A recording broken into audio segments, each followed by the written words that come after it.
Spurgeon here with RevZilla, and today we're going to take a look at the Alpinestars SP-1 V2 shoes available at RevZilla.com.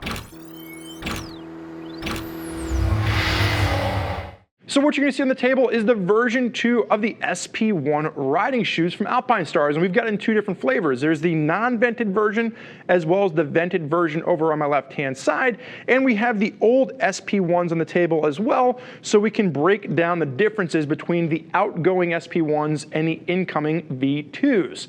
Now, from a sizing standpoint, let's hit that first. This is going to be true to size within Alpinestars line, and let me explain that. Sizes will range from a European 40 up to a 50, and if you're using, European conversions, a 44 fits like a 44.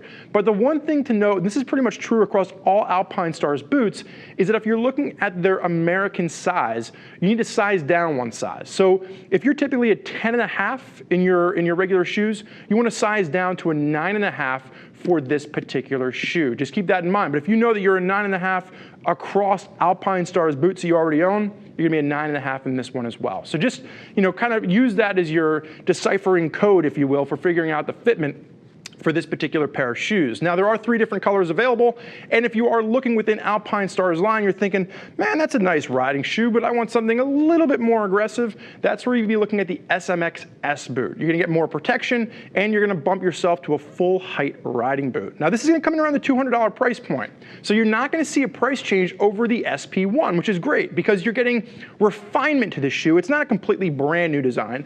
It's refinement over the old version without a change in price. So essentially, you're just getting a better shoe. Now let's break down the main changes that you're going to see here. The construction hasn't changed. You're going to have synthetic leather throughout the entire shoe.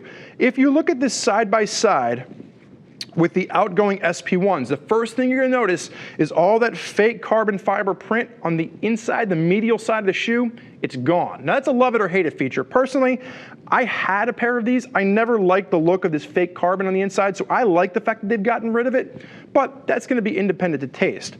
What I really like from a grip standpoint is they've changed the sole. This is not going to be the same sole as the SMX6, and this is a sole that you're going to see pretty much used throughout a lot of their boots at this point. You get a much better grip pattern. So no matter where your foot is on the peg, this is gonna grip the peg very solidly. You just get a really solid feel compared to the old one, which just didn't give you as much grip. Now, you haven't had really any changes from a flexibility comfort standpoint. This is still like a 4 out of 10 for rigidity, so it's gonna be comfortable enough that you can walk around in all day, but it is still gonna give you the support. You do have that steel shank, so this is gonna give you that CE rating from a shoe.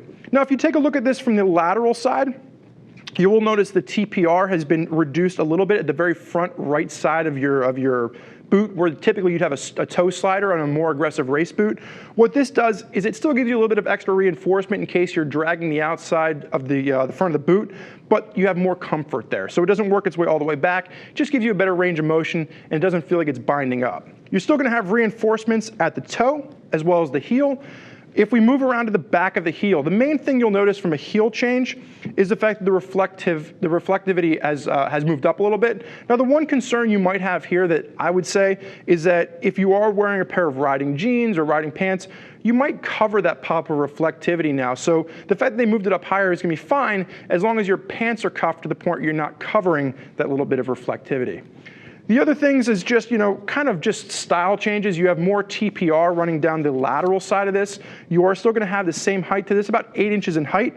And if you've never used one of these before, this is going to utilize the Speedlace system off of Alpinestars upper level race boots. Now, this is a take it, love it, or hate it feature. Personally, like I said, I've used these boots. I'm not a huge fan of the Speedlace system, but there's a lot of people that are. My biggest gripe with this isn't that it doesn't work, it's just that when you're done, you do have a lot of excess to play around with. Now, what I would recommend doing is kind of bunching this down, and you do have this little extra Velcro little slip here. That goes inside that strip, and then you can go ahead and just kind of hold all of that excess within the Velcro strip. And like I said, there's a lot of people out here that like the Speedlace system. It's not my particular jam, but for those of you out there that enjoy it, more power to you. It is incorporated in this with minor changes. You'll notice They have changed the looping system, but that's nothing that's going to affect the usability of the shoe.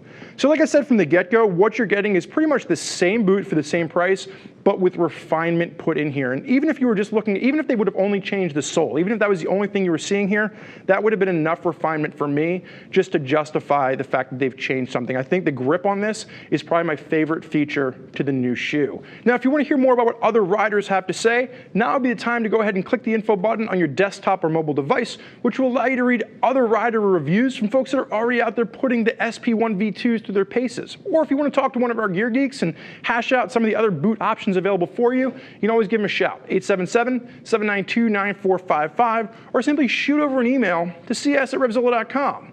Now, I want to thank you for joining us today for this look at the Alpinestars SP-1 V2s. I'm Spurge. Enjoy the ride.